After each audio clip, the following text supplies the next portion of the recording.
حسبنا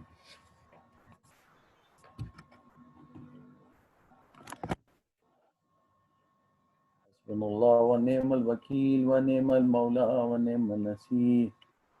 أعوذ بالله من الشيطان اللعين الرجيم. بسم الله الرحمن الرحيم. وبه نستعين وهو خير معين.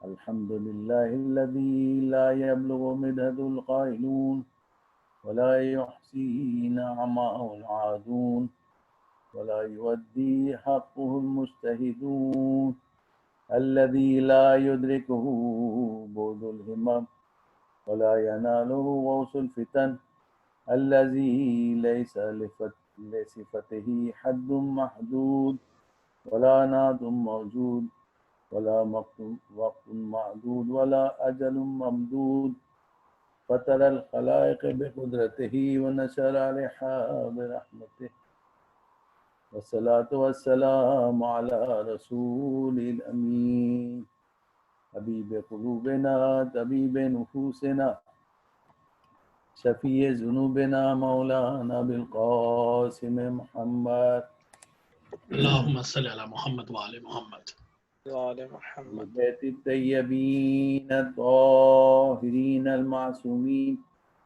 لا سيما على بقية الله في الأرضين ولعنة الله على أعدائهم أجمعين من يومنا هذا إلى يوم قيام الدين. أما بعد فقد قال سبحانه تبارك وتعالى وقول الحق. بسم الله الرحمن الرحيم. لقد كان لكم في رسول الله أسوة حسنة. عزیزان محترم، نہج البلاغہ کا یہ درس جو گزشتہ 2 ہفتوں سے جاری ہے، جس میں ہم مولا کائنات علی بن ابی طالب علیہ السلام کے کلمات سے استفادہ کر رہے ہیں. وہ کلمات القصار کے جو مختصر جملے ہیں آپ کے اور ہمارے لیے مشعل راہ ہیں، اور نہج البلاغہ کے آخری حصے کے ہم نے گزشتہ ہفتے کا آغاز کیا تھا، اور ہم نے یہ بتایا تھا کہ اس کے علاوہ ہم ضمنی موضوعات پہ بھی گفتگو کریں گے، اور اس کی فہرست ہم نے ارسال کر دی ہے موضوع کے حوالے سے. اور انشاءاللہ یہ مولا کے جملات بھی ہم بیان کریں گے، اس کی شرح مختصر، اور اس کے ساتھ ساتھ وہ تفصیلی خطبات ہیں کہ جن میں مختلف موضوعات ہیں، اور ہم نے البتہ ترتیب نہیں رکھی ہے، بلکہ منتخب خطبات جو ہیں وہ موضوعات کے حوالے سے ان کا انتخاب کیا ہے، اور جس میں اصول دین ہیں اور فروع دین ہیں اور اخلاقیات کے حوالے سے ہے. لہذا آج ہم کلمات القصار کے جملے کو بیان کریں گے. اس کے بعد جو ہمارا فارمیٹ ہے جو اس کے لحاظ سے انشاءاللہ جو اصولاً تو ہمیں اصول دین میں توحید سے آغاز کرنا چاہیے، لیکن جو توحید کا موضوع جو ہے بہت ہی دقیق ہے. لہٰذا ہم نے سیرت رسول اللہ صلی اللہ علیہ وسلم جو مولا کائنات نے بلاغہ میں بیان فرمائی ہے، اس سے انشاءاللہ آغاز کریں گے. اور اس کے بعد جب مزید افراد جو ہے مثلا اس میں شریک ہوں گے تو انشاءاللہ توحید کی گفتگو جو ہے اس کو ہم بہت تفصیل سے بیان کریں گے، چونکہ عقیدے میں سب سے اہم توحید ہے. اس کے بعد رسالت ہے، پھر امامت ہے، عدل ہے اور قیامت ہے. لہذا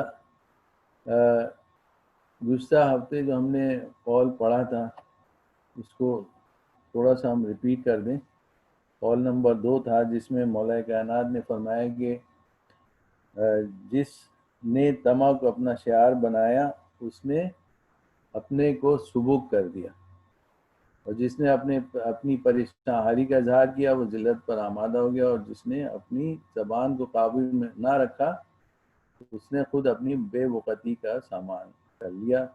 یہاں پر ہم نے اختتام کیا تھا، اور ہم نے کہا تھا کہ اس کی تھوڑی سی وضاحت کریں گے کہ زبان کے حوالے سے، چونکہ زبان جو ہے وہ بہت ہی، مولا فرماتے ہیں کہ ایسا درندہ ہے، اگر اس کو آزاد چھوڑ دیا جائے تو وہ پھاڑ کھائے. لہذا علامہ مامقانی نے اپنے وصیت نامے میں اپنے فرزند کو وصیت کرتے ہوئے کچھ احادیث بیان کی ہیں اصول کافی سے، مستدرک سے اور نہج البلاغہ سے. تو وہ میں تھوڑا سا ضمن عرض کر دوں، جس میں وہ فرماتے ہیں کہ اے فرزند یاد رکھو کہ زبان کو بے معنی باتوں سے محفوظ رکھو، اس لیے کہ فرزند آدم کے سب سے زیادہ گناہ اسی زبان کے ذریعے سے، یعنی انسان کے جو گناہ زیادہ ہوتے ہیں وہ آنکھوں سے، کانوں سے زیادہ زبان سے ہوتے ہیں، جو کہ انسان زبان سے بہت سی چیزیں بیان کرتا ہے. زبان سے انسان جھوٹ بھی بولتا ہے جو کہ گناہ کبیرہ میں سے ہے. زبان سے انسان جو ہے غیبت بھی کرتا ہے، وہ گناہ کبیرہ میں سے ہے. زبان سے انسان جو ہے کسی کی توہین کرتا ہے، وہ گناہ ہے. اور اس کے علاوہ کوئی نازیبا الفاظ استعمال کرتا ہے یا مثلاً ایسی باتیں کرتا ہے جو چغل خوری میں آتی ہیں، یہ سب زبان کے ذریعے انسان کرتا ہے. لہذا آدم کے فرزند کا علامہ مامقانی فرما رہے ہیں کہ سب سے زیادہ جو گناہ ہیں وہ زیادہ حصہ زبان ہی سے متعلق ہے، اور زبان سے زیادہ کسی عضو کے گناہ نہیں. خاموشی حکمت کے ابواب میں سے ایک دروازہ ہے، یہ اصول کافی کی روایت ہے. اور فرماتے ہیں کہ اپنی زبان کو ہمیشہ محفوظ رکھو اور صرف وہ بات کرو جو جنت تک پہنچا سکے، یعنی کہ اپنی زبان کو گناہ سے محفوظ رکھو اور نیک باتوں کے لیے استعمال کرو، اللہ کے ذکر کے لیے استعمال کرو، قرآن کی تلاوت کے لیے استعمال کرو، حدیث رسول بیان کے لیے استعمال کرو، معصوم کے قول کو بیان کرنے کے لیے استعمال کرو، اور لوگوں کو خوش کرنے کے لیے وہ الفاظ انجام دو، اپنے لیے، اپنے اہل و عیال کے لیے، اپنے احباب کے لیے، اپنے رشتہ داروں کے لیے، اپنے پڑوسیوں کے لیے وہ الفاظ استعمال کرو کہ جو تمہیں جنت کی طرف لے جائیں، یعنی جنت کے راستے پر قائم کر دیں، برقرار کر دیں. پھر علامہ فرماتے ہیں کہ جو شخص دنیا و آخرت کی سلامتی چاہتا ہے اسے چاہیے کہ خاموش رہے، یعنی خاموشی جو ہے مشہور مقولہ ہے کہ عقل مندی کی دلیل ہے، اور انسان منہ کے بل جہنم میں صرف اپنی زبان کی وجہ سے پھینکا جائے گا. اور بگار عالم نے جب کسی بندے کو نیکی دینا چاہتا ہے تو اس کی زبان محفوظ بنانے میں اس کی مدد کرتا ہے اور اسے دوسروں کے عیوب کے بجائے اپنے جائزے میں مصروف کر دیتا ہے. دوسرے درس میں ہم نے عرض کیا تھا پیغمبر کی حدیث جس میں 6 چیزیں بیان کی تھی. پیغمبر نے مولا سے یہ فرمایا تھا کہ علی جب تم دیکھو کہ لوگ دوسروں کو عیب تلاش کرنے میں لگے ہوئے، دوسروں کے عیوب کی جستجو میں لگے ہوئے ہیں، تو تمہیں چاہیے کہ تم اپنے عیب کی اصلاح کرو. تو اپنے اللہ تعالیٰ جو ہے ایسے شخص کو جو اگر اس کے ساتھ نیکی کرنا چاہتا ہے تو اس کو اپنے جائزے میں مصروف کر دیتا ہے. اور مشہور ہے کہ جس کا کلام کم ہوتا ہے اس کی عقل کامل اور قلب صاف ہوتا ہے، اور جس کا کلام زیادہ ہوتا ہے اس کی عقل کم اور دل سخت ہوتا ہے. یہ نہج البلاغہ میں مولا نے فرمایا. انسان کا ایمان اس وقت درست ہے جب دل درست ہوتا ہے، اور دل اسی وقت درست ہوتا ہے کہ جب زبان درست ہوتی ہے. مستدرک الوسائل کی روایت. اور مومن کی زبان دل کے پیچھے رہنا چاہیے اور پہلے فکر کرے، پھر مناسب ہو تو کلام کرے اور ورنہ خاموش رہے. منافق کا معاملہ اس کے برعکس ہوتا ہے. علامہ مامقانی نے یہ نہج البلاغہ کا قول نقل کیا ہے مولا کا کہ منافق کا معاملہ اس کے برعکس ہوتا ہے، اسے بکتا رہتا ہے، اس کی پرواہ نہیں کرتا کہ کیا کہہ رہا ہے، یعنی اس کی کوئی فکر نہیں ہوتی، اس کی کوئی سوچ نہیں ہوتی، بلکہ جو منہ میں آتا ہے وہ بک دیتا ہے. خاموشی سے شرمندگی نہیں ہوتی، لیکن کلام بعض اوقات دنیا اور آخرت دونوں میں انسان کو شرمندہ بنا دیتا ہے۔ ظاہر بات ہے کہ انسان، مولا نے اسی نہج بلاغہ میں آگے آئے گا انشاءاللہ، فرمایا کہ انسان اپنی زبان کے پیچھے چھپا ہوا ہے، یعنی اگر خاموش رہے گا تو اس کی عزت محفوظ رہے گی۔ اگر ظاہری بات ہے کہ وہ علم اس کو نہیں ہے یا جاہل انسان ہے، یا مثلا اس کو نالج نہیں ہے اور کوئی بات کرے گا تو لوگوں کے سامنے اس کے لیے شرمندگی کے باعث بنے گی۔ یہی نہج بلاغہ میں مولا نے فرمایا کہ انسان اپنی زبان کے نیچے چھپا رہتا ہے۔ پھر علامہ مامقانی فرماتے ہیں کہ بیٹا پہلے تو تولو، پھر بولو، یعنی کہ پہلے لفظ کو تول لو اور پھر بولو، بات کو عقل و معرفت کے پیمانے پر رکھو، برائے خدا ہو تو تکلم کرو ورنہ خاموش رہو، یعنی کہ اللہ کے لیے جو بھی ذکر کرو، جو بھی بات کرو، تو یہ دیکھ لو کہ اس میں اللہ تو ناراض نہیں ہے، اللہ تعالیٰ تو ناراض نہیں ہے، اللہ تعالیٰ کی خوشنودی کے لیے الفاظ استعمال کرو اور جملے استعمال کرو۔ انسان کے جسم کا ہر عضو زبان سے فریاد کرتا ہے، یہ روایت میں، کہ خدا کے لیے ہمیں جہنم میں نہ ڈال دینا، اصول کافی کی روایت۔ اور تکلم و خاموشی کا موازنہ کیا جائے تو تکلم چاندی ہے اور سکوت سونا ہے، یعنی کہ انسان جو ہے اگر بولے گا تو اس کی قدر و قیمت چاندی کی مانند ہے، اور اگر خاموش رہے گا تو وہ گولڈ ہے۔ خاموشی جو ہے نا اس کے لیے گولڈن ہے، اس لیے کہ خاموشی جو ہے وہ قیمتی شے ہے۔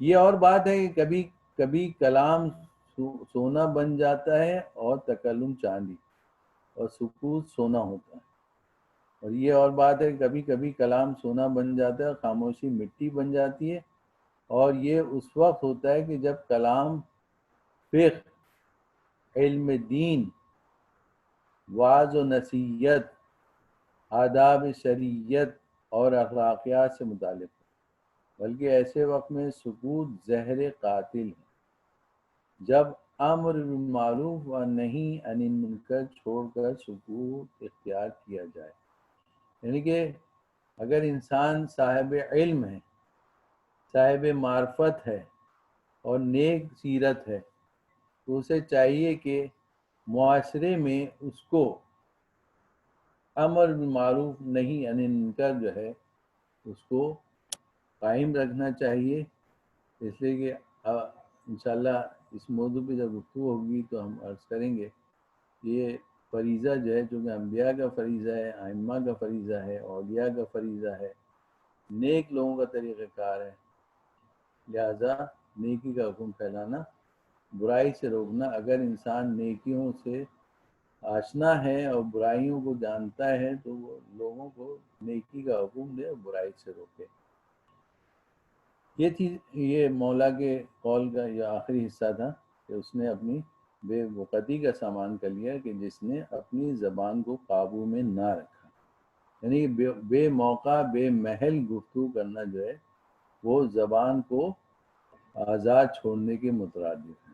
تیسرا قول مولا فرماتے ہیں کہ البخل عار والجبن منقصۃ والفقر یخرس الفزن عن حجته والمقل غریب فی بلدته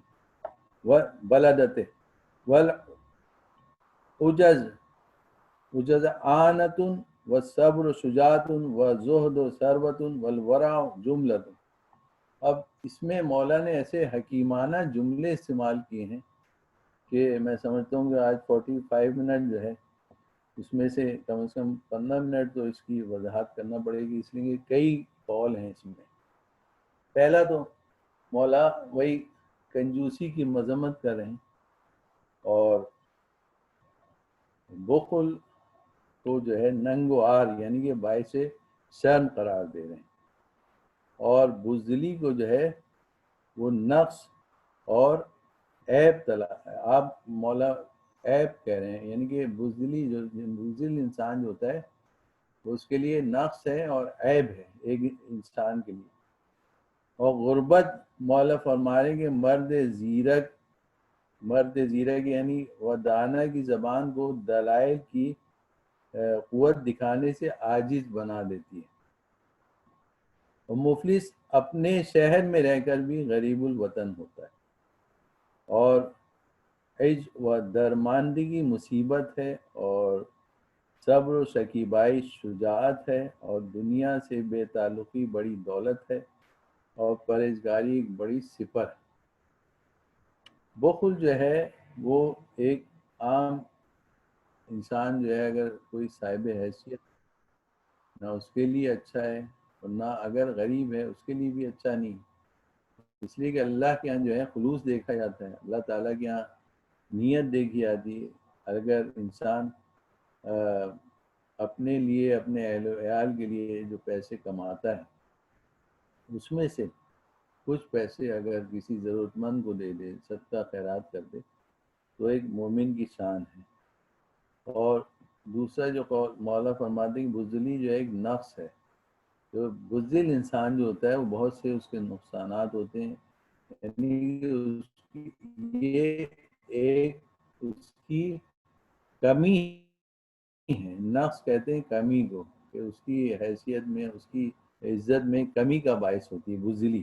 اور شجاعت جو ہے ظاہر بات ہے کہ انسان کے لیے ابھی آگے بتائیں گے کہ شجاعت جو ہے انسان کے لیے عظیم نعمت ہے. لہذا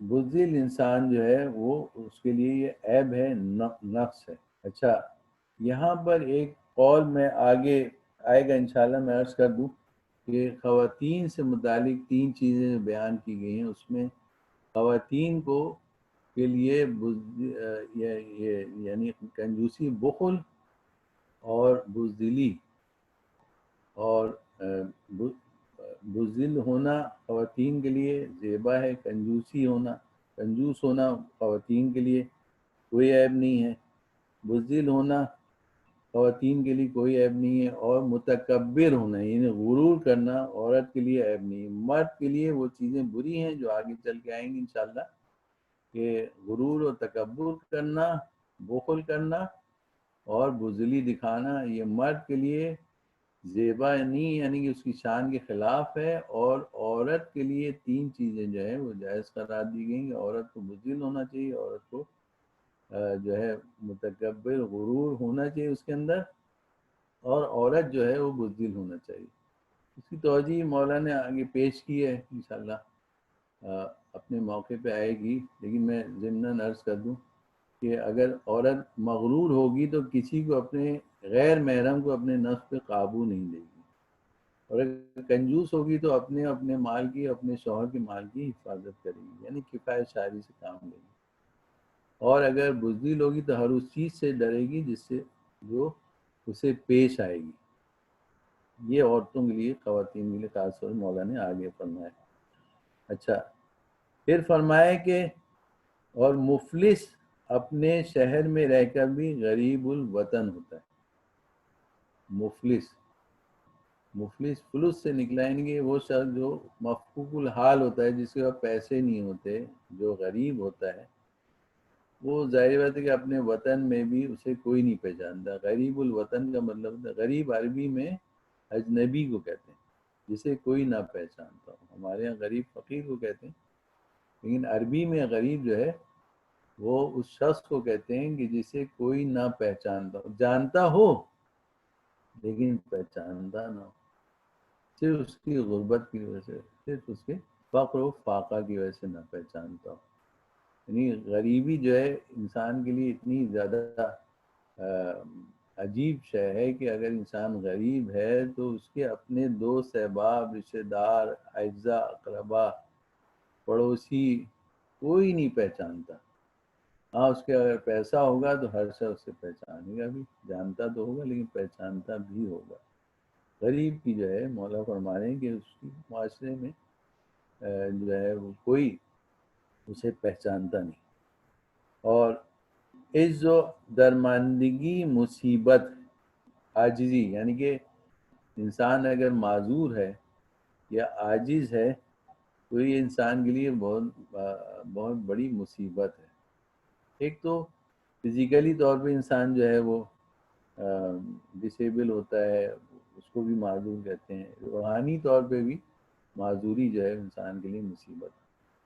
جسمانی طور پہ تو انسان کے لیے خدا نخواستہ انسان نابینا ہے تو اس کے لیے مصیبت ہے، اگر کسی کا ہاتھ نہیں ہے تو اس کے لیے مصیبت ہے، ایک آزمائش ہے۔ اس کے مثال کے طور پر پیر نہیں ہے، چلنے کے قابل نہیں تو اس کے لیے مصیبت ہے۔ لیکن یہ تمام آرگن اللہ نے انسان کو دیے ہیں، یہ نعمت کے طور پر اس کا شکر ادا کرنا چاہیے کہ اللہ تعالیٰ نے ہمیں سالم دنیا میں بھیجا، اور ہمیشہ اپنے سے کمتر کو دیکھ کے انسان کو خدا کا شکر ادا کرنا چاہیے کہ جو نابینا ہے اس کو دیکھ کر خدا کا شکر کرے کہ اللہ نے ہمیں آنکھیں تو عطا کی ہیں۔ اگر کوئی سماج سے محروم ہے تو ہم اللہ کا شکر ادا کریں کہ اللہ تعالیٰ نے ہمیں سننے کی طاقت تو عطا کی ہے۔ اگر کوئی زبان گویا ہی نہیں ہے کسی کی تو شکر ادا کریں، اللہ نے ہمیں زبان تو دی ہے کہ ہم اپنی بات تو کہہ سکتے ہیں۔ اگر اللہ نے ہمیں 2 ہاتھ دیے ہیں تو شکر ادا کریں۔ اگر کوئی معذور شخص ہے جو بھیک مانگتا ہے، شکر کریں اللہ نے 2 ہاتھ دیے ہیں جس سے ہم محنت سے کما سکیں، 2 پیر دیے ہیں اللہ نے کہ اللہ کا شکر ادا کریں۔ علامہ شیخ بہائی کشکول میں ایک واقعہ لکھتے ہیں کہ اس میں غالباً کشکول میں جو علماء کے جو ہے وہ مختلف جو کتابیں ہیں اور مختلف اقوال و واقعات کی جو مجموعہ ہوتا ہے اس کو کشکول کہتے ہیں۔ جیسے ایک فقیر جو ہے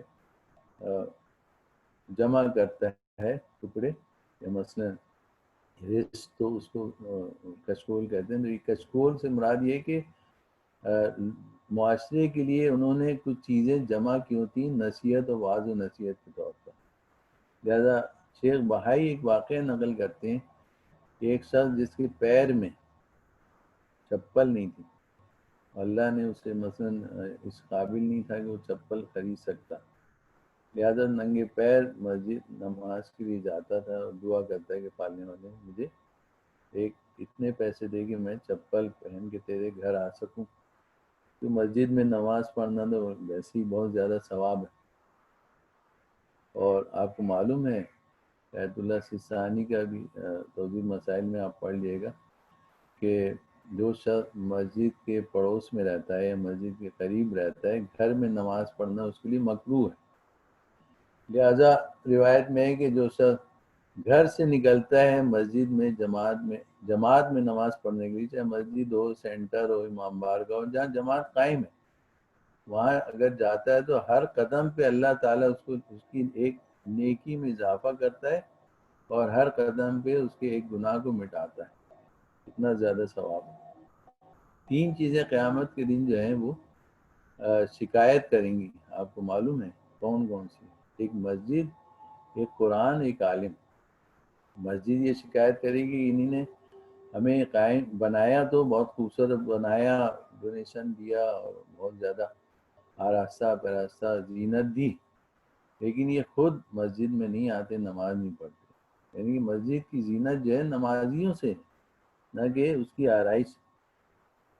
اور اسی طرح قرآن جو ہے وہ قیامت کے دن اللہ سے شکایت کرے گا کہ میں ان کے درمیان موجود تھا، یہ اپنے بوقت ضرورت اگر کوئی مر جاتا تھا یا مثلا کسی کو رخصت کرنا ہوتا تھا یا مسافر کو، تو اس کے نیچے سے گزار دیتے تھے، اور مجھے جو ہے مجھ سے نصیحت حاصل نہیں کرتے۔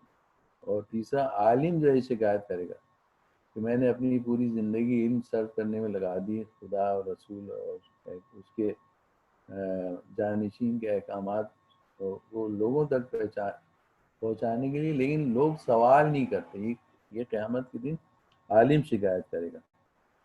تو حقیقت یہ ہے کہ انسان وہ شخص عاجز ہے کہ جو قدرت رکھتا ہے وہ نہیں کر سکتا۔ مثال کے طور پر فجر کی نماز کے لیے وہ اٹھ سکتا ہے، یہ شیطان اسے بہکاتا ہے۔ تو سردی میں تو آپ کو معلوم ہے کہ انسان کو کمبل چھوڑنا بہت مشکل ہوتا ہے. کہتے ہیں کہ میں تو کمبل کو چھوڑا، کمبل مجھے نہیں چھوڑا، میں کیا کروں، میں کی کرا. تو یہ بڑا مسئلہ ہوتا ہے. تو اس میں فجر کی نماز جو ہے وہ قضا نہیں کرنا چاہیے، کہ چونکہ آپ کو معلوم ہے کہ روزی کے فرشتے جو ہیں وہ آتے ہیں، وہ دیکھتے ہیں باقاعدہ کہ کون سو رہا ہے کون جاگ رہا ہے. تو رزق میں برکت اگر حاصل کرنا ہے تو فجر کی نماز کو قضا نہیں کرنا. تو بہرحال تو میں عرض کر رہا تھا کہ عز و درماندگی چاہے کسی بھی حوالے سے ہو، انسان قدرت رکھتا ہو، مجلس میں جا سکتا ہو، محفل میں جا سکتا ہو، علم حاصل کر سکتا ہو، ذرائع موجود ہیں. جیسے ابھی آن لائن تھوڑا سا ٹائم نکال لے، مولا کے قرآن کی آیت سن لے، مولا کے حدیث رسول سن لے، مولا کے افعال سن لے، اس میں اس کا کیا جائے گا؟ اس میں تو کوئی خرچ نہیں ہو رہا، سوائے اس کے کہ وقت تھوڑا سا لگ رہا ہے، اور ہو سکتا ہے کچھ ڈالرز کا وہ نقصان ہو جائے، لیکن یہ برکت بھی ہوگی، اس لیے کہ اللہ تعالیٰ نے وعدہ کیا ہے من جاء بالحسنہ فلہ عشر امثالہا، کہ جو بھی ایک نیکی کرتا ہے اللہ تعالیٰ اس کو 10 گنا اضافے کے ساتھ دیتا ہے. ہو سکتا ہے یہاں بھی ہمارا $1 کا $1 کا نقصان ہو رہا ہو، لیکن ہم 1 کے بجائے 9 تو حاصل کر لیں گے، بلکہ 10 پورے حاصل کر لیں گے. بہرحال تو مولا فرماتے ہیں عاجزی اور درماندگی انسان کے لیے بہت ہی ایک مصیبت ہے، بہت ہی کٹھن مرحلہ ہے. پھر فرمایا کہ صبر و شکیبائی شجاعت ہے. صبر یعنی صبر کسے کہتے ہیں؟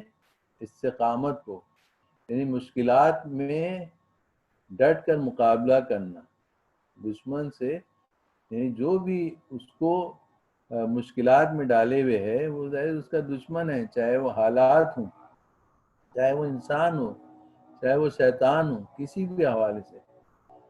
جہاد ابھی میں بیان کروں گا کہ جہاد کہتے کسے؟ جہاد کے معنی کوشش کرنے کے، اللہ کی راہ میں کوشش کرنا، یعنی کہ جہاد اسے کہتے ہیں کہ ہر اس طاقت کے خلاف قیام کرنا کہ جو اللہ کے راستے سے ہمیں ہٹائے، اور چاہے وہ ظاہری دشمن ہو یا باطنی دشمن شیطان ہو.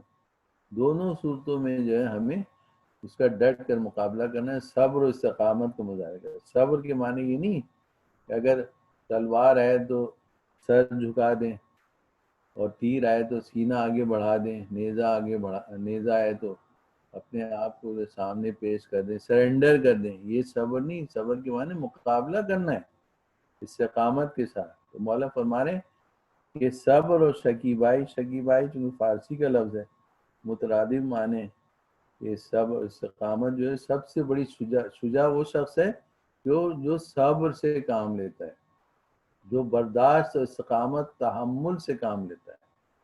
مولا کائنات کا آپ کو معلوم ہے واقعہ، ایسے تو آپ سے بڑھ کر کوئی مرد میدان ہی تھا، شجاع نہیں تھا، لیکن جہاں تلوار کی جنگ ہوتی تھی وہاں تو شجاعت ہے. اصل جو شجاعت یہ ہے کہ تلوار کو روک لینا. جنگ خندق میں جو میں نے ابھی سورہ احزاب کی جو آپ کے سامنے آیت تلاوت کی ہے، وہ انشاءاللہ آگے تھوڑا اس کی وضاحت کریں گے. آیت کا نشان ہے 33. یہ جنگ خندق سے متعلق. یہ جنگ خندق میں عمر ابن عبدود جو اتنا بڑا پہلوان تھا وہ مقابلے میں آیا تھا، اور مولا کل ایمان کی حیثیت سے گئے تھے، اور جا کر آپ نے اس کو زیر کیا تھا.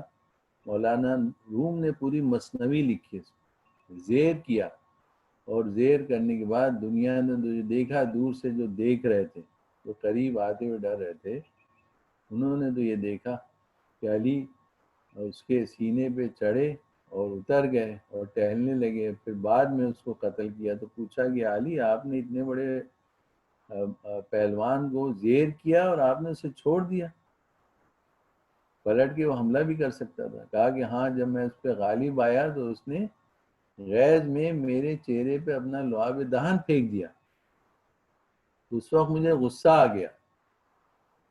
اگر میں اس غصے میں اس کو قتل کرتا تو میرے نفس کی راہ میں ہوتا، اللہ کی راہ میں نہ ہوتا. لہذا میں نے صبر کیا جب عام حالت میری ہو گئی اور اس کے بعد پھر میں نے اسے قتل کیا. تو اب بتائیے کہ علی کی وہ شجاعت افضل ہے جو سینے پر سوار ہو کر تھی یا یہ شجاعت افضل ہے جو سینے پر اتر کر تھی؟ تو حقیقت یہ کہ انسان صبر و استقامت کا مظاہرہ کرے، یہ ہے شجاعت. اور دنیا سے بے تعلقی بڑی دولت ہے. زہد کے متعلق غالباً میں پہلے بتایا ہے، نہیں بتایا، لیکن زہد جو ہے 3 حرفی ہے، زا، ہا اور دال. زا یعنی ترک زینت کو ترک کرنا، ہا یعنی ہوا و ہوس کو ترک کرنا، اور دال یعنی ترک دنیا. ترک دنیا سے مراد دنیا میں رہ کر دنیا سے دوری اختیار کرنا، اس کو زہد کہتے ہیں. اور ورع جنتن، اور پرہیزگاری ایک بڑی سپر ہے، ڈھال ہے. ورع جو ہے اس سے تھوڑی سپرلیٹو ڈگری ہے زہد اور تقوی سے، یعنی کہ بہت زیادہ جو عارف باللہ لوگ ہوتے ہیں وہ ورع اختیار کرتے ہیں. تو یہ بھی ایک تقوی کی قسم ہے، پرہیزگاری. چوتھا جو قول ہے، کیونکہ آج تھوڑا سا دیر سے شروع ہے تو 5 منٹ لیٹ شروع ہے، تو ہمارے پاس ٹائم ہے انشاءاللہ 10 منٹ، اس کے بعد آپ کوشچن کر سکتے ہیں. تو میرے خیال میں ہم جو ہے یہ تیسرے قول تک یہ اکتفا کرتے ہیں، اور اپنا جو موضوع ہے وہ سیرت پیغمبر اکرم صلی اللہ علیہ وآلہ وسلم سے متعلق ہے، اس کو شروع کر دیتے ہیں. اس کے ساتھ ساتھ چونکہ ہم اقوال میں جو ہے جو کلمات القصار ہیں ان کو وہی مختصر رکھیں گے 15-20 منٹ، اور آدھا ٹائم ہم تفصیلی بات کو دیں گے. لہذا جیسا کہ میں نے بیان کیا کہ سورہ احزاب کی آیت کا نشان 33، جس میں پروردگار عالم ارشاد فرما رہا ہے کہ لقد کان لکم فی رسول اللہ اسوۃ حسنہ، کہ تمہارے واسطے خود رسول اللہ صلی اللہ علیہ وآلہ وسلم ایک اچھا نمونہ عمل تھے. کانا کا مطلب تھے، لیکن ہیں، ہم تو ان کو قید حیات مانتے ہیں. تو ترجمہ تو یہ خندق کے موقع پر یہ آیت نازل ہوئی کہ اور مگر ہاں اس شخص کے واسطے کہ جو خدا اور آخرت کی امید رکھتا ہے اور اللہ کا ذکر کثرت سے کرتا ہے. یعنی کہ رسول اللہ کی زندگی اس کے لیے نمونہ عمل ہے کہ جو خدا و آخرت یعنی مومن ہونا چاہیے. مومن جو ہے وہ یقیناً رسول کی زندگی کو اپنے نمونہ عمل قرار دے گا، اور وہ زیادہ سے زیادہ کثرت سے ذکر الہی کرتا ہے. ذکر یعنی اللہ کو یاد کرتا ہے. بتائیں یہاں پہ آیت اللہ سید علی نقی نقن صاحب کو جملہ عرض کر رہا ہوں کہ وہ فرماتے تھے کہ اللہ تعالیٰ کو صرف یاد رکھنا نہیں ہے، یاد کرنا نہیں ہے، یاد رکھنا بھی ہے. یعنی اپنی پوری ہول لائف میں، پوری زندگی میں، چاہے وہ گھریلو زندگی یعنی انفرادی زندگی ہو چاہے اجتماعی زندگی ہو، دونوں میں اللہ تعالیٰ کو یاد رکھیں گے تو کبھی کوئی گناہ نہیں کریں گے. جب ہمیں یاد ہوگا کہ اللہ تعالیٰ ہمیں دیکھ رہا ہے، لہذا ہم جو ہے کوئی گناہ نہیں کریں گے، کیونکہ یقین ہونا چاہیے کہ اللہ تعالیٰ ہمیں ہمارا اعمال کا ناظر ہے، دیکھ رہا ہے، تو ہم کوئی گناہ نہیں کریں گے. لہذا تو اس آیت کی روح سے پیغمبر اکرم صلی اللہ علیہ وآلہ وسلم کی سنت، پیغمبر اکرم صلی اللہ علیہ وسلم کی سیرت ہمارے لیے نمونہ عمل ہے. میں ابتدا میں مولا کے خطبہ پڑھنے سے پہلے عرض کر دوں کہ سنت اور حدیث کی تعریف کیا ہے. حدیث جو ہے وہ ظاہر بات ہے کہ آپ حضرات اہل علم ہیں، میں تھوڑا سا بس ریپیٹ کر رہا ہوں کہ حدیث جو ہے اس کی تعریف یہ ہے. لغت میں تو حدیث جو ہے گفتگو کہتے ہیں، بات کرنے کو کہتے ہیں حدیث. اور کوئی بھی نئی چیز بیان کریں آپ تو وہ حدیث کہلاتی ہے، حدث سے نکلا ہے. تو حدیث کے معنی بات کرنے کی، گفتگو کرنے کی، کلام کرنے کے. اور اصطلاح میں پیغمبر اکرم صلی اللہ علیہ وآلہ وسلم کے اقوال اور افعال اور احوال، یعنی قول رسول، فعل رسول اور تقریر رسول۔ قول رسول یعنی کہ وہ جو پیغمبر اکرم صلی اللہ علیہ وسلم نے فرمایا وہ بھی حدیث کا درجہ رکھتا ہے، اور فعل رسول یعنی جو کام انجام دیے، جو اعمال انجام دیے، وہ بھی حدیث کا درجہ رکھتے ہیں، ہمارے لیے حجت ہیں۔ قول رسول ہمارے لیے حجت ہے، فعل رسول ہماری حجت ہے، اور تقریر رسول، تقریر رسول سے مراد ہمارے ہاں اردو میں تقریر تو اوریٹری کو کہتے ہیں، خطابت کو کہتے ہیں، لیکن عربی میں تقریر جو ہے اس کی معنی ہے کہ رسول اکرم صلی اللہ علیہ وسلم نے نہ کہا نہ کیا، بلکہ ان کے سامنے وہ فعل انجام دیا گیا اور آپ خاموش رہے، وہ بھی یعنی خاموشی بھی رضامندی کی دلیل، یعنی اس کو جائز سمجھا جائے گا، اس کو کہتے ہیں تقریر رسول۔ تو یہ 3 قسمیں حدیث کی جو میں نے مختصر طور بیان کر دی، اور سنت کے جو لغوی معنی وہ طریقے کے ہیں، یعنی لغت میں سنت کہتے ہیں طریقے یا طرز عمل کو، اور اصطلاح میں جو ہے حضور اکرم صلی اللہ علیہ وآلہ وسلم کی طرز زندگی، طریقہ سنت جو ہے وہ ظاہر بات ہے کہ مکتب تشیع کے ماننے والے جو ہیں وہ سنت سے زیادہ کیوں نہ آشنا ہوں، جبکہ ہم اہل بیت سے وابستہ ہیں۔ عزیزان گرامی، گھر والے جو سنت یا طریقہ یا زندگی کا طرز عمل بتا سکتے ہیں وہ باہر والے نہیں بتا سکتے۔ میرے گھر والے میری عادات و اطوار و خصائل و خواص اور میری اچھائی، اور میں تو غیر معصوم ہوں، برائی میرے گھر والے بتائیں گے نا۔ میرا اگر مجھ میں کوئی عیب ہے، کوئی کمی ہے، یا میں کیا کھاتا ہوں، کیا پہنتا ہوں، کیا اوڑھتا ہوں، کہاں جاتا ہوں، کس سے ملتا ہوں، کیا چیز پسند ہے مجھے، کیا چیز ناپسند ہے، میرے گھر والے بتائیں گے یا باہر والے بتائیں گے میری عادت و اطوار؟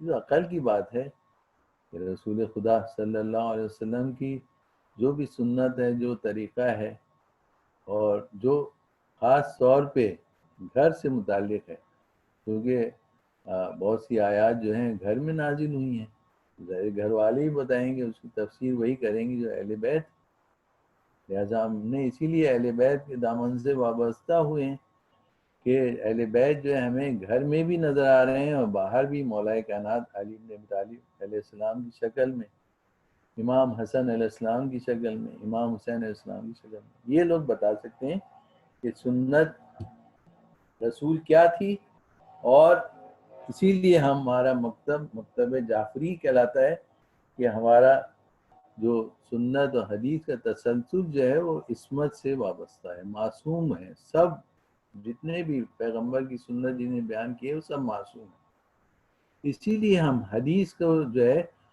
قول معصوم کو بھی حدیث کہتے ہیں۔ کیوں کہتے ہیں؟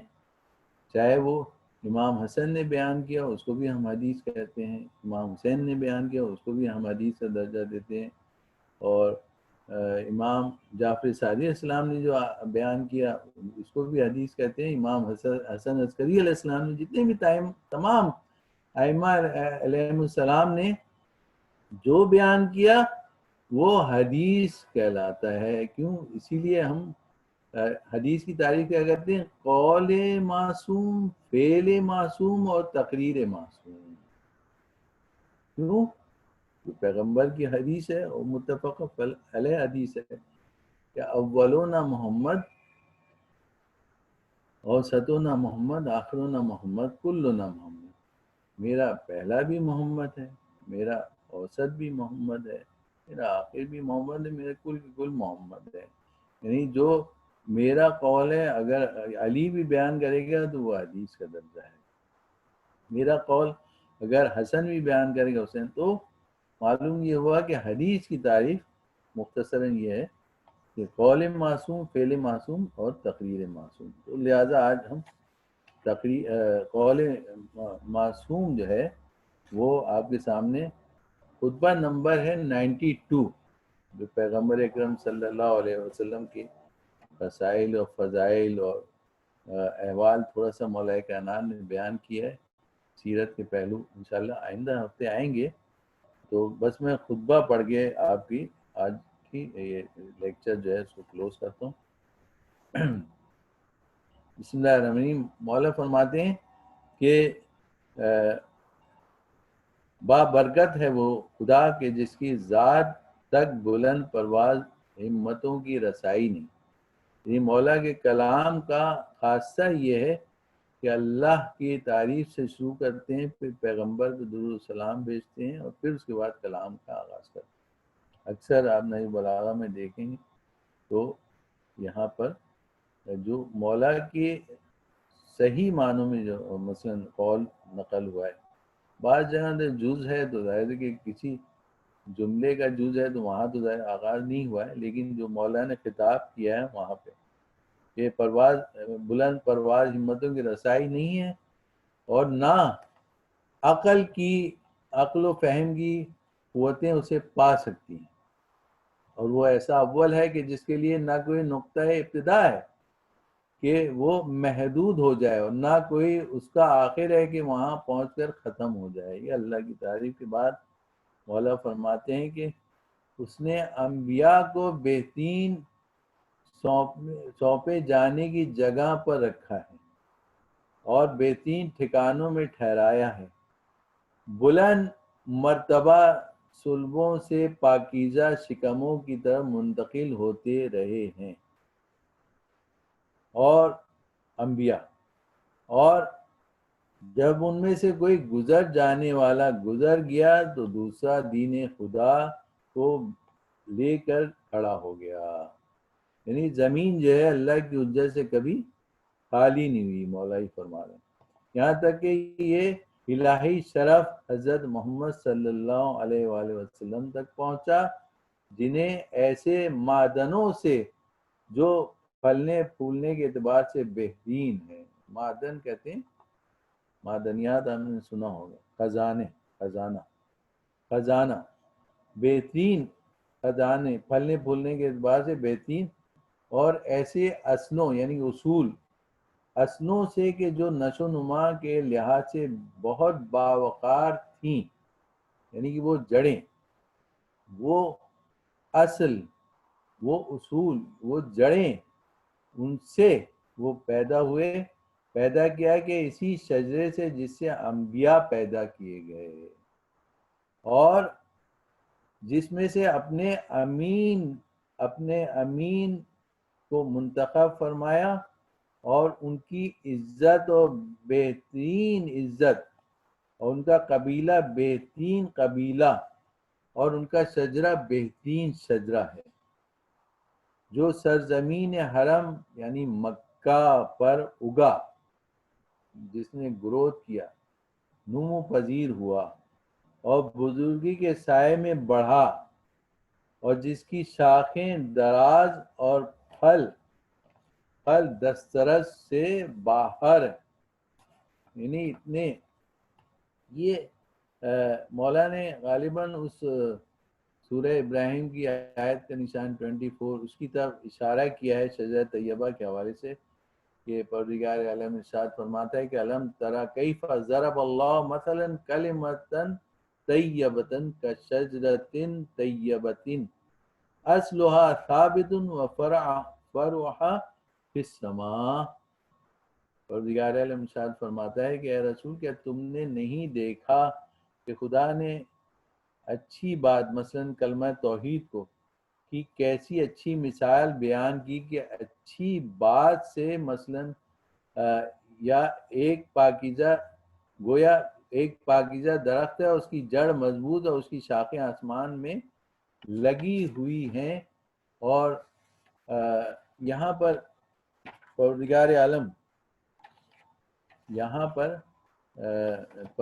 عالم جو ہے وہ اس کا جو مراد ہے وہ مولانا فرمان علی نے قرآن میں آپ دیکھ لیے گا اس آیت کو، اس کے حاشیے میں یہ تحریر کیا ہے کہ اللہ تعالیٰ کے حکم سے وہ رسول جو ہے ہمہ وقت پھلا پھولا. اور مولانا فرماتے ہیں کہ حدیث میں ہے کہ یہاں حضرت رسول خدا سے روایت ہے کہ اس درخت کی جڑ میں کے بارے میں فرمایا کہ یہ اس درخت کی جڑ میں ہوں اور علی اس کی ڈال ہیں اور ائمہ اس کی شاخیں ہیں اور ہمارا علم اس کے پھل ہیں اور مومنین اس کے پتے ہیں. یعنی یہ جو شجرہ بیان کیا مولا فرما رہے ہیں. پھر فرماتے ہیں وہ پرہیزگاروں کا امام ہیں اور ہدایت حاصل کرنے والوں کے لیے سرچشمہ بصیرت ہیں. کون؟ پیغمبر اکرم کی ذات. وہ ایسا چراغ ہے کہ جس کی روشنی لو دیتی ہے، اور ایسا روشن ستارہ ہے کہ جس کا نور ضیاء پاش ہے، اور ایسا چکماق ہے کہ جس کی ذو شعلہ فشاں ہے جس کی روشنی. اور ان کی سیرت افراط و تفریط سے بچ کر سیدھی راہ پر چلنا اور سنت ہدایت کرنا ان کا کلام حق ہدایت کرنا ہے، اور ان کا کلام حق و باطل کا فیصلہ کرنے والا. اور حکم عین عدل ہے، یعنی کہ رسول خدا کا جو حکم ہے وہ عین عدل ہے. اور اللہ نے انہیں اس وقت بھیجا کہ جب رسولوں کی آمد کا سلسلہ رکا ہوا تھا، بد عملی پھیلی ہوئی تھی اور امتوں پر غفلت چھائی ہوئی تھی. انشاءاللہ یہ تاریخ کا بیک گراؤنڈ تھوڑا سا ہم بیان کریں گے آئندہ ویک میں، کہ آج تو صرف خطبہ پڑھ رہے ہیں.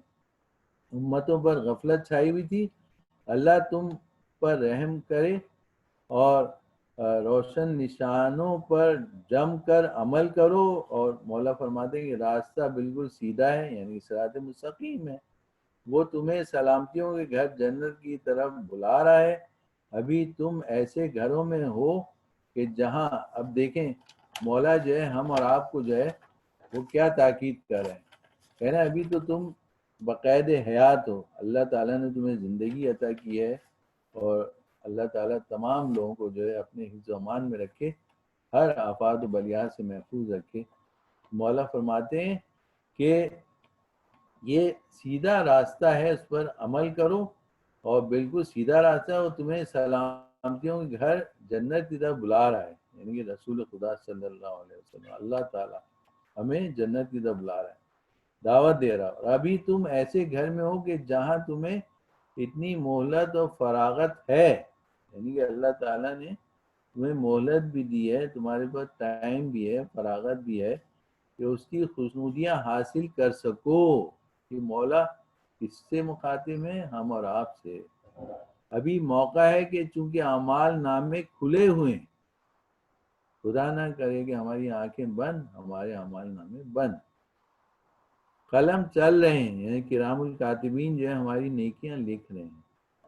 بدن تندرست ہیں، اللہ تعالیٰ نے ہمیں صحت عطا کی ہے، وہ توانا ہے. مولا فرما رہے ہیں زبان آزاد ہے اور توبہ سنی جا سکتی ہے، یعنی کہ اس وقت اگر ہم اللہ سے توبہ کرتے ہیں تو سن لی جائے گی. مرنے کے بعد ہماری توبہ قبول نہیں ہوگی، اور اعمال قبول کیے جا سکتے ہیں.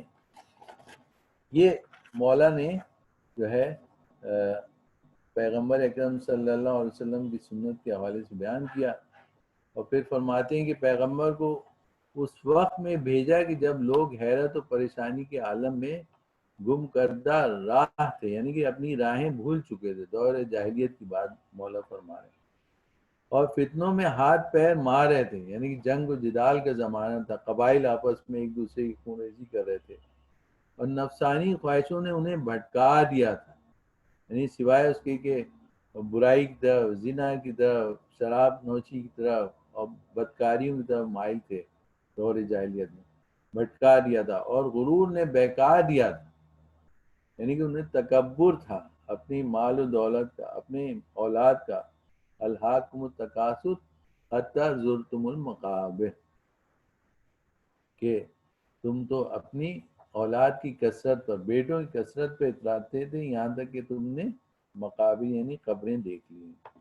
غرور نے بہکا دیا تھا، بھرپور جاہلیت نے ان کی عقلیں کھو دی تھیں، اور حالات کے ڈاواڈول ہونے اور جہالت کی ہلاکت بلاؤں کی وجہ سے حیران و پریشان تھے.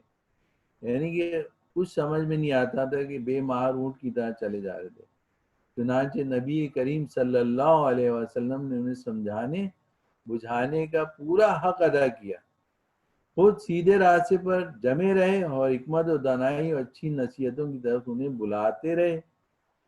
اور ایک اور اسی 92 93 میں نے آپ قول پڑھا، پھر 94 جز نمبر، اس میں مولا فرماتے ہیں کہ بزرگی اور شرافت کے معدنوں پاکیزگی کی جگہوں میں ان کا مقام بہترین مقام ہے. ان کی طرف نیک لوگوں کے دل جھکا دیے گئے تھے ہیں اور نگاہوں کے رخ موڑ دیے گئے ہیں.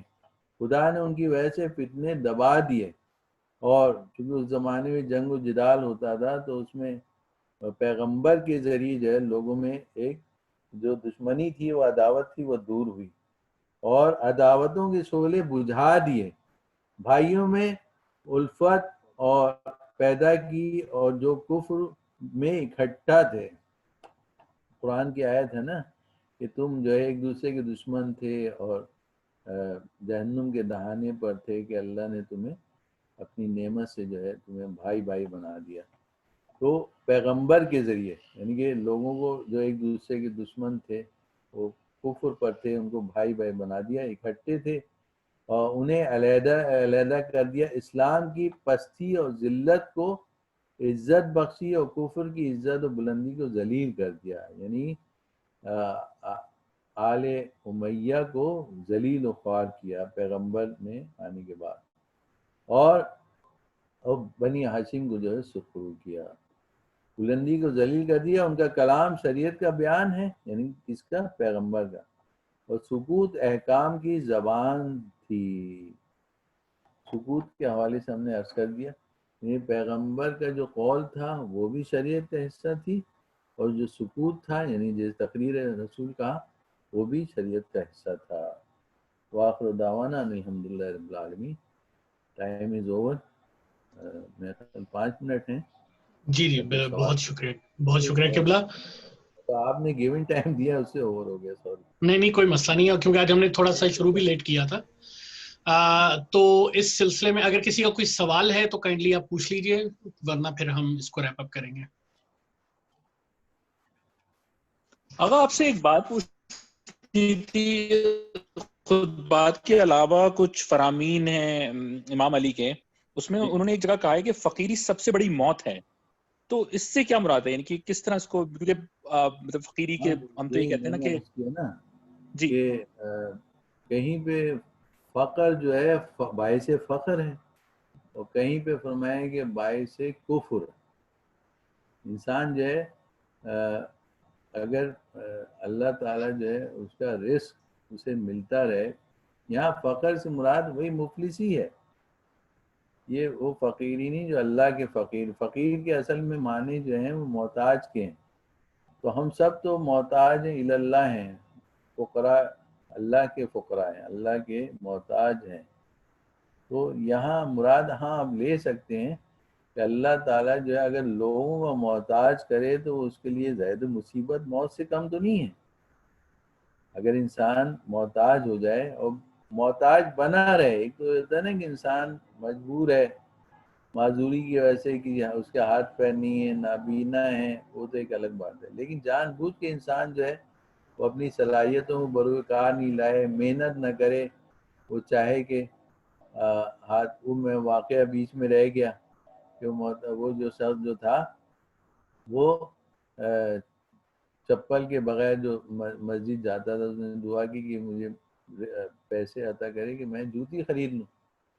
جب مسجد سے باہر نکلا تو دیکھا ایک فقیر ہے جس کے دونوں پیر ہی نہیں ہیں اور وہ معذور ہے. تو اس نے توبہ کی اللہ سے، اللہ تعالیٰ تو مجھے معاف کر، مجھے جوتی نہیں چاہیے اس لیے کہ تو نے مجھے 2 پیر تو دیے جو میں تیرے گھر آ کے تیری عبادت کر سکتا ہوں. تو انسان اگر اپنے سے کمتر کو دیکھے تو وہ اللہ تعالیٰ کا شکر ادا کرے گا. اگر اپنے سے برتر کو دیکھا تو اس کی حرص اور بڑھے گی، وہ چاہے گا کہ حرام بھی کمائیں تاکہ میں اس کے برابر ہو جاؤں، اس کی جیسا مکان لے لوں، اس کی جیسی گاڑی لے لوں، اس کا جیسا لباس پہنوں، اس کے جیسے ٹھاٹ باٹ کروں. تو ظاہری بات ہے تو فقیر جو ہے یہاں موت سے مراد وہی ہے کہ انسان جو ہے اگر مفلس ہے تو ظاہر اس کے اپنے بھی نہیں پہچانتے اسے. یہ اس سے بڑی مصیبت اور کیا ہے؟ مصیبت کا مطلب وہی موت. ابھی جو میں نے بیان کیا اس کی وضاحت یہی کی نا کہ اس کے اپنے گھر والے، آپ دور کی تو بات چھوڑیں، آپ گھر میں اگر کما کے نہیں لائیں گے تو آپ کی کوئی عزت نہیں، کوئی توقیر نہیں ہے، آپ کو کوئی پہچانے گا ہی نہیں ہے. یعنی کہ آپ کے نہ رشتہ دار آپ کو پہچانیں گے، نہ دوست احباب پہچانیں گے، اور دنیا تو آپ کو معلوم ہے کہ مطلب کی ہوتی ہے، اسے تو اپنا مطلب چاہیے. بہت کم مخلص لوگ ہوتے ہیں جو ایک فقیر آدمی، ایک غریب آدمی جو اس کی عزت توقیر کرتے ہوں، جیسے ہمارے ائمہ علیہ السلام کرتے تھے. ان کا خیال بھی رکھتے تھے، راتوں کو جا کے راشن پہنچاتے تھے، ان کے ساتھ اٹھتے بیٹھتے بھی تھے، ان کے دسترخوان پہ ان کے ساتھ کھانا بھی کھاتے تھے. ان کو حقیر نہیں سمجھتے تھے کیونکہ وہ خود فقیر اللہ اپنے آپ کو کہتے تھے کہ ہم اللہ کے محتاج ہیں. تو ہمیں تکبر کس بات کا؟ مولا علی کا واقعہ ہے نا کہ جب آپ مسجد میں ایک شخص آیا، اس نے دیکھا کہ ایک شخص ہے کہ جو سوکھی روٹی جو ہے وہ کھا رہا ہے، تو اس نے اس کو بھی دعوت دی کہ آؤ کھاؤ. تو وہ کہتا ہے کہ یہ روٹی تو مجھ سے ٹوٹے گی نہیں، اتنی سخت. یعنی کہ کون؟ مولا علی جو بادشاہ دین و دنیا. تو کہا کہ اچھا اگر تمہیں اچھا کھانا ہے تو وہاں فلاں دسترخوان پہ چلے جاؤ. امام حسن کے دسترخوان بھی بھیج دیا. وہاں جا کے اس نے کھانا ایک ہی وقت میں 2 نمونے عمل دکھا دیے کہ سخاوت بھی اور قناعت بھی. وہ شخص گیا وہاں جا کے اس نے کھانا دسترخوان پہ کھانا شروع کیا اور جمع کرتا رہا. امام حسن کی نگاہ پڑی، کہا کہ تم اطمینان سے کھا لو، تم ساتھ بھی لے جانا. کہا کہ نہیں، میں تو مسافر ہوں، میں تو مسجد میں ایک ایسے فقیر کو دیکھ کر آیا ہوں کہ جس کی سخی تو ایسا کہ اس نے اپنے آگے کی روٹی مجھے دے دی، اور غریب ایسا کہ اس کی روٹی مجھ سے ٹوٹ نہیں سکی. کہا کہ ارے وہ کوئی اور نہیں، میرا بابا، وہ تو بادشاہ دین و دنیا. تو آپ دیکھیں مولا علی سے زیادہ اپنی زندگی کم تھا. ابھی اسی نئے بلاغہ میں انشاءاللہ میں عرض کروں گا، مولا کی سیرت انشاءاللہ آگے آئے گی. تو آپ دیکھیے مولا نے جو ہے کیسی زندگی گزاری، خود مولا کی زبانی سماعت فرمائے گی. اور کوئی سوال؟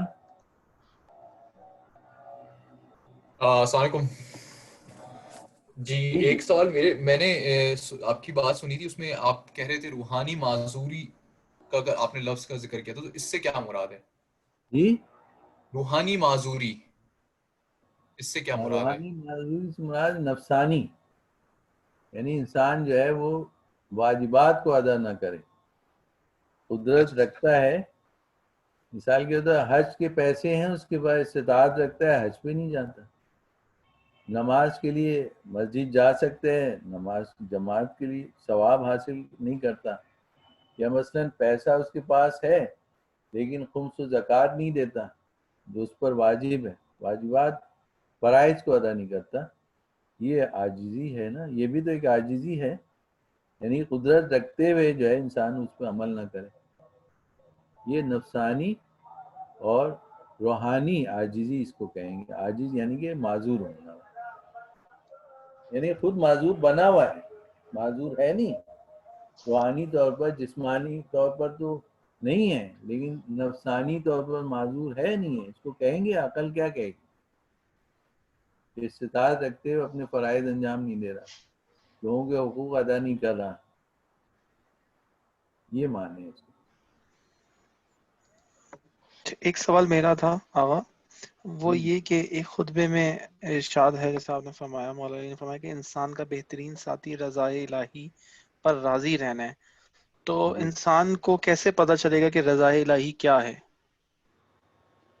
بس ظاہر بات ہے کہ اگر انسان جو ہے خود اپنے نفس کو پہچانتا ہے، وہ جانتا ہے کہ اللہ اس سے راضی ہے، تو اگر وہ خوشحال ہے تو اس میں نہیں پتہ چلتا. جب اس کے اوپر کوئی مصیبت آتی ہے کوئی آزمائش آتی ہے تو اللہ تعالیٰ جو ہے نیک بندوں کو آزمائش دیتا ہے، نیک بندوں کو مصیبت دیتا ہے، نیک بندوں کا امتحان لیتا ہے، یعنی ان کی کمال کو آزمانے کے لیے، ان کی نیکی کو آزمانے کے لیے یہ بندہ میرا کتنا شکر گزار ہے.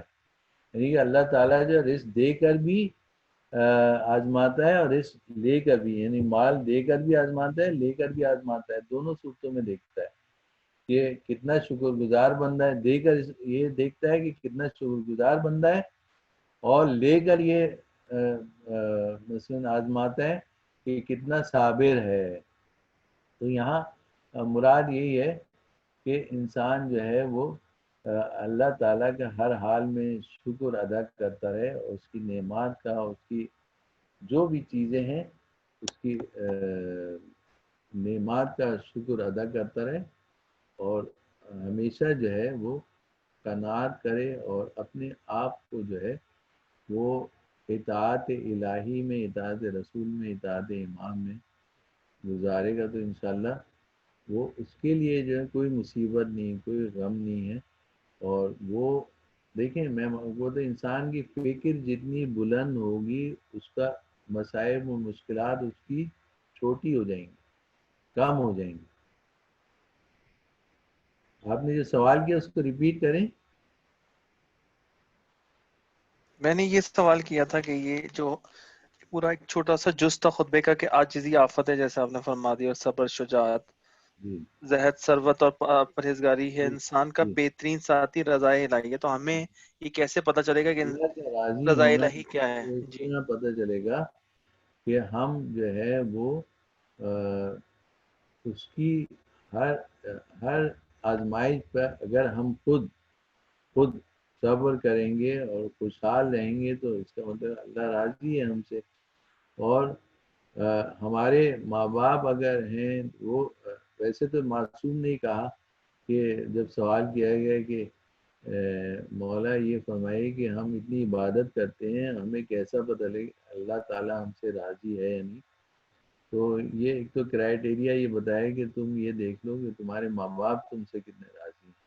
کہ تمہارے ماں باپ تم سے خوش ہیں تو سمجھ لو کہ اللہ بھی تم سے راضی ہے، اللہ بھی خوش ہے.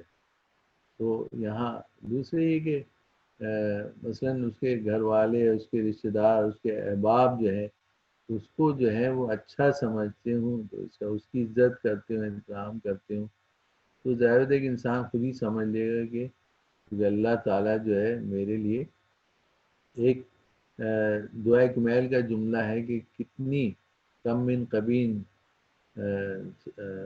لست اہل لہو نشرتا، اے اللہ تو نے کتنی میری برائیاں تھیں، اچھائیاں تھیں جو لوگوں کی زبان پر جاری کر دی جس کا میں اہل نہیں تھا، اور کتنے عیب تھے جو تو نے لوگوں سے میرے چھپا لیے. تو ظاہر ہے کہ اگر انسان معاشرے میں معزز ہے تو لوگ راضی ہیں، اس کے ماں باپ راضی ہیں، اس کے بچے راضی ہیں، اس کی بیوی راضی ہے، اس کے رشتہ دار، گھر والے، دوست احباب، کلیگ سب راضی ہیں، تو اس کا مطلب یہ ہے کہ اللہ تعالیٰ بھی اس سے راضی ہے. یہ آپ اس کو سمجھ سکتے ہیں کرائٹیریا. ورنہ یہ کہ ظاہر ہے کہ خود انسان اپنے نفس کو بہتر جانتا ہے کہ وہ اللہ تعالیٰ اس سے کتنا راضی ہے.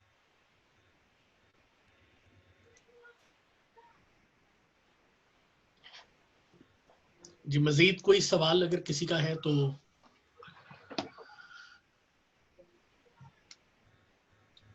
میرا خیال سے سوالات جو ہیں وہ اس وقت کوئی بھی نہیں ہے. ہم قبلہ کا بہت شکریہ ادا کرتے ہیں. تھینک یو سو مچ، آپ نے ہمیں آج دوبارہ سے ٹائم دیا، اور تمام حضرات کا بھی شکریہ جنہوں نے آج اس کو جوائن کیا اور کویسچنز بھی پوچھے. انشاءاللہ تعالی اسی وقت ہم اگلے ہفتے یعنی ہفتے کے دن ہم شام میں دوبارہ سے اسی طرح سے آن لائن جمع ہوں گے، اور جو اگلا خطبہ ہے اس کے اوپر ہم بات کریں گے، اور قبلہ جو ہے جو ہمارے اگلے خطبے کے جو اگلا لیکچر جو ہے اس کی ڈیٹیلز جو ہے وہ انشاءاللہ واٹس ایپ گروپ پہ بھجوا دیں گے. تمام صاحبان کا بہت شکریہ. پہلی جو آپ کو بھیج دیا ہے وہ آپ شیئر کر دیں. میں شیئر کر لیتا ہوں. بالکل ٹھیک ہے. جزاک اللہ سر. تھینک یو سو اس مچ. میں ہم جو ہے نا وہ خطبہ نمبر ابھی جیسے ہم نے بتا دیا، اس کو آپ تھوڑا سا آگے چل کے تھوڑا سا ہم اس کی شرح بیان کریں گے جو آج مولا کا خطبہ بیان کیا 92 93 94. ٹھیک ہے، جزاک اللہ، جزاک بہت شکریہ تمام صاحبان کا بہت شکریہ. اللہ حافظ.